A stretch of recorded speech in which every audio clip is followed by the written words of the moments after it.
Hello everyone, welcome to the third tutorial of the series. In the previous videos, we learned how to run the Docker installation and access the published datasets from the browser. Today, we will understand how to load, access, and visualize the datasets published with the Dockerized PyGeoAPI instance using the QGIS software. For that, we need to first ensure that the Docker environment is up and running on your desktop and the QGIS desktop app has been installed. Under the module 3.2, installing software and data, in the submodule 3.2.1, check and update QGIS installation. The link to the QGIS official website has been shared. Please install the QGIS version 3.32 or later. So now let's start with the hands-on implementation. So first, I verify that the Dockerized environment is up and running. From the terminal, I can see that the Docker containers for PyGeoAPI container and Jupyter container are up and running. So next, I just move into the QGIS desktop application. It has already been installed and a new window pane has been opened. Now you can see it's untitled project. So let's save this project somewhere. So save as, and then I just name it as QGIS demo. And I just save it in my desktop. Next, I just ensure that I can access the browser URL, that is localhost 5000. So the PyGeoAPI homepage is opening as expected. So I move back to QGIS, and in layer, I select add layer, and then I select add WFS/OGC API feature layer. Here I create a new connection. I name this PyGeoAPI connection. And in the URL, I paste the URL from the browser. I just copy it and paste it. You can see the URL is http://localhost 5000. I just ignore any sort of authentication, but in the version section, I select OGC API features. I select the page size to 100. And then I click on OK.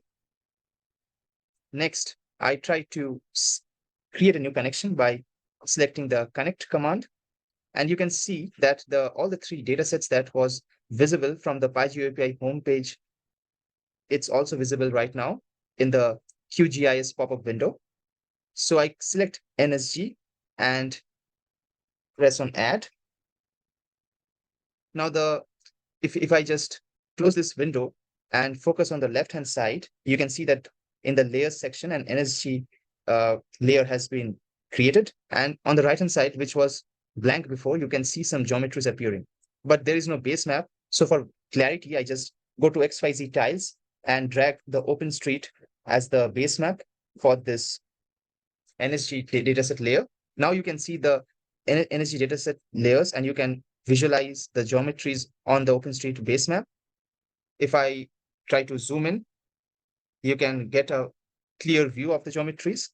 And next, I will try to add some buffer zones to this geometries to give it a better clarity. Now for that, I go to vector and geoprocessing tools and then buffer. And here a pop-up window will open. Here the input layer is NSG. So this indicates that I am creating a buffer region surrounding the NSG geometries. Next, the distance is too much. I just select 0.01. Segments, I keep it as it is. End cap style and joint cap style, I just check it's round. And I just joint style, I just select bevel. This mitre limit, I think it's also a big number. I just take it 0.05. Now you can play around and take different kinds of values for all these options and try to see how it differs. But let's proceed with these values for now. And then I click on run.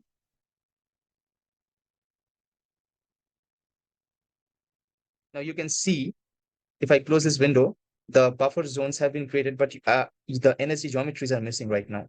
For that, what I need to do is I need to drag the buffered layer below the NSG layer and the OpenStreet layer in the bottommost position in the layers hierarchy.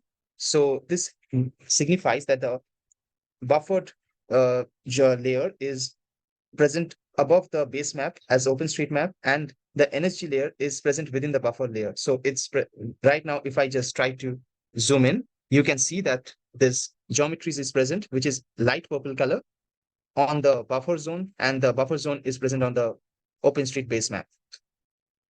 Now, adding the buffer zones also has multiple practical use cases. For example, I'm working on a project related to wind farm planning, and I'm assigned the task to locate the regions suitable for establishing such a firm.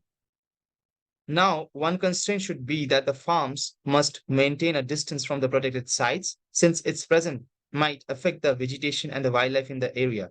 Now, in such a context, the buffer zone acts as an indicator which will prevent me from selecting areas within a certain radius of the protected sites. So with this, we end the QGIS tutorial. Thanks for watching till the end with patience.